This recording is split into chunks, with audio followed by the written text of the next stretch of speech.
అన్న నమస్తే అన్న. నమస్తే అన్న. సంక్రాంతికి 3 మూవీస్ ఉన్నాయి అన్న. గేమ్ చేంజర్, డాక్ మహారాజు, అలాగే సంక్రాంతికి వస్తున్నాయి. ఎక్స్పెక్టేషన్స్ ఎలా ఉన్నాయి? ఏ సినిమా మీద ఉన్నాయి? ఎక్స్పెక్టేషన్ అంటే గేమ్ చేంజర్ మీదే ఉంది, రామ్ చరణ్ది. ఉమ్.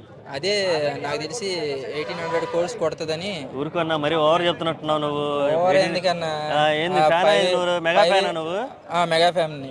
మెగా ఫ్యాన్ అని చెప్పి మరి ఇష్టం వచ్చినట్టు చెప్తావు మరి ఏంది? అంతే. ఆ, ఇంకా తక్కువ చెప్పానేమో. 3000 30 50 లక్షల కోట్లు వాడాడు అన్నాడు కదా, దానికంటే నేను తక్కువేగా చెప్పింది. ఓకే. ఉమ్. మరి ఏంటి అంత కాన్ఫిడెన్స్ ఏంటి సినిమా మీద? శంకర్ గారి మీద, లేకపోతే రామ్ చరణ్ మీద, లేకపోతే ఏంటి? ఆ శంకర్ మీద, రామ్ చరణ్ మీద అంటే 5 ఇయర్స్ నుంచి ఒక్క సినిమా కూడా లేదు కదన్నా. ఆ. ఆ ఫ్యాన్స్ అందరూ ఎంత ఆతృతగా ఉంటారు చూడండి. ఉమ్, ఉమ్. దాన్ని బట్టి 2 days ఏ మూవీస్ లేవు కాబట్టి ఈ 2 రోజులు ఒక 1000 కోర్స్ రావచ్చు. ఓకే. ఫస్ట్ 2 days లో 1000 కోర్స్ వచ్చేస్తాయి. ఓకే. ఇక నెక్స్ట్ డాక్ మహారాజ్ ఎలా ఉండబోతుంది అనుకున్నా? డాగు మగరాజ్ అది కూడా బాగానే ఉంటుంది. వెంకటేష్ గారిది ఫ్యామిలీ ఎంటర్టైన్మెంట్ కాబట్టి ఫ్యామిలీ అందరు పోతారు. సంక్రాంతికి వస్తున్న అది కూడా బాగానే ఉంటుంది.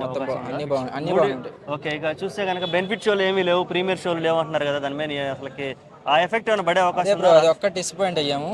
కానీ బెనిఫిట్స్ అది ఒక్కటి ఏముంది, అది ఒక 3 hours కదా, తీసేస్తే ఇంకా నార్మల్ అన్ని 4 షోలు జడుస్తాయి కాబట్టి పక్క కలెక్షన్ అయితే మా ఆంధ్రాలో ఎక్కువగా ఉంటుంది, తెలంగాణలో కొంచెం తగ్గొచ్చు. పవన్ కళ్యాణ్ గారు రిలీజ్ కి వచ్చే అవకాశం ఉందంటవా? వస్తారు.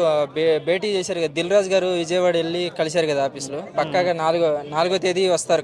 పక్కాగా 4వ తేదీ అనేది వస్తారు. 4 ఎక్కడ? ఎంతకి? రాజమండ్రి, వైజాగ్? విజయవాడ. విజయవాడేనా? విజయవాడలోనే. మేబీ మొన్న కట్అవుట్ పెట్టారు కదా, ఆ కట్అవుట్ గ్రౌండ్ లోనే జరగచ్చు. మేబీ ఎక్కువ ప్రజలు కానీ వస్తే ఏదైనా ఇంకో గ్రౌండ్ లో చూసుకోవచ్చు నాకు తెలిసి. మేబీ